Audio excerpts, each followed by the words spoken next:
Hello friends, welcome to my channel. जैसा कि आप इस न्यूज आर्टिकल में देख सकते हो, ऐसा बताया जा रहा है रशिया और जर्मनी के बीच नॉर्ड स्ट्रीम गैस पाइपलाइन है, इसको किसी ने जानबूझ के डिस्ट्रॉय कर दिया है और इसमें 4 अलग अलग जगह से लीक होना शुरू हो गया है। डिस्ट्रक्शन इतना है कि नॉर्ड स्ट्रीम 2 पाइपलाइन बिल्कुल डिस्ट्रॉय हो चुकी है। ऐसा अनुमान लगाया जा रहा है कि ये लीक एक अंडर वाटर ब्लास्ट की वजह से हुए होंगे। Swedish national seismic network system में 2 एक्सप्लोजन्स रिकॉर्ड हुए हैं। देखिए, जैसा कि आप इस इमेज में देख सकते हो, ये जो नेशनल सिस्मिक नेटवर्क है, इसमें अंडर वाटर ओशन बॉटम में अलग अलग जगह सिस्मिक सेंसर लगाए जाते हैं जो कि ओशन में हो रही हलचल को रिकॉर्ड करके इंफॉर्मेशन देते हैं। यूजुअली ये सिस्मिक नेटवर्क नेचुरल डिजास्टर से लड़ने के लिए अर्ली वार्निंग देते हैं।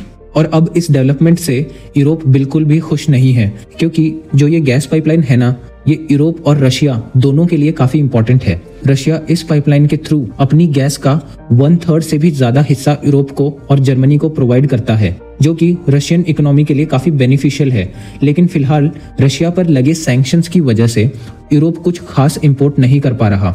वहीं रशिया ने भी सप्लाई बंद कर दी है, क्योंकि रशिया को पता है कि सर्दियों में यूरोप को सबसे ज्यादा गैस की जरूरत पड़ती है और इसका असर ऑलरेडी कई यूरोपियन कंट्रीज पर दिखाई दे रहा है। हाल ही में इंग्लैंड की करेंसी भी डॉलर के मुकाबले काफी गिर गई। यूके में आज के टाइम एनर्जी के प्राइसेस इतने बढ़ गए हैं कि लोग लिटरली 1 लाख रुपए से ऊपर के मंथली बिल्स भर रहे हैं। और रशिया को ये पता है कि जैसे ही यूरोपियन देशों में महंगाई हद से ज्यादा बढ़ेगी तो वहां आएगी पॉलिटिकल इंस्टेबिलिटी और मजबूरी में यूरोपियन देशों को रशिया पर लगाए सैंक्शंस को हटाना पड़ सकता है और रशिया इस सिचुएशन का एडवांटेज लेकर और भी नेगोशिएशंस करेगा। अब यहाँ मेन सवाल ये उठता है कि इस गैस पाइपलाइन पर अगर ब्लास्ट हुआ है तो ये किसने किया होगा। तो देखिए, अभी के लिए अगर देखा जाए तो इसमें शक की सुई जाती है अमेरिका और यूक्रेन पर। हालांकि कुछ लोगों ने इसमें रशिया का भी नाम लिया है, लेकिन इसकी पॉसिबिलिटी बिल्कुल ना के बराबर है, क्योंकि रशियन कंपनीज ने इन पाइपलाइन को बिछाने में बिलियंस ऑफ डॉलर्स की इन्वेस्टमेंट की हुई है और इन पाइप्स में गैस की फ्लो को भी रशिया इजीली कंट्रोल कर सकता है। और इसीलिए यूरोप के किसी भी देश ने अभी तक ओपनली रशिया पर कोई एलिगेशंस नहीं लगाए।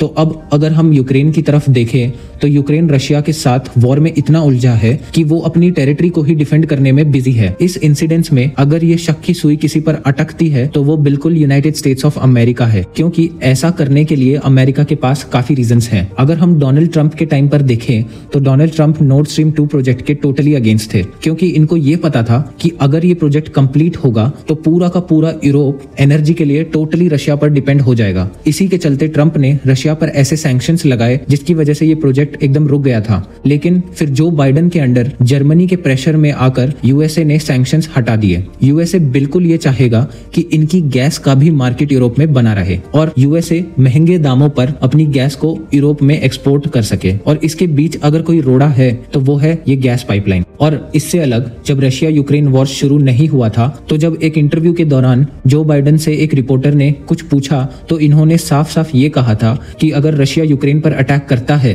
तो ये लोग मेक श्योर करेंगे कि Nord stream 2 project totally destroy हो जाए। मैं चाहता हूं आप एक बार जो बाइडेन का ये वीडियो देखें।